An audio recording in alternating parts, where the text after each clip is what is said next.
Ohayo, mayong aga sa tanan. Tara guys, at maglilinis pa tayo ng sasakyan.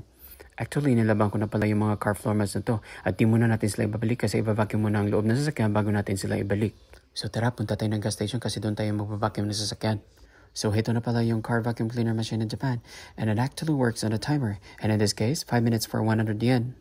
So ayan guys, pag di ka na kontento, ihulog mo na lahat ng mga coins mo hanggat sa maubos yung budget mo. Joke lang. So ayan, after na push mo na yung button na yan, go na yan. O ayan, ang haba niyan. Nataabot yan sa kung saan parte man sa loob ng iyong sasakyan. Mag-ingat ka lang, baka may tapat mo sa butas ng ilong mo at baka mahigop lahat ng tigang na kulangot mo. Ayan, ang sipag ng asawa ko kasi ayaw niya ako nung gumawa niyan. Kaya hala, sige. Sige lang ng sige. At sigurado mamaya ako yung masisisi. Ayan, binalik na yung mga mats. Ayan, ang sipag-sipag talaga ng mga kamay. Mag-ingat lang, baka mamaya mag-declare na yan ng away. Joke lang. Pero love na love talaga namin ni Josh yan.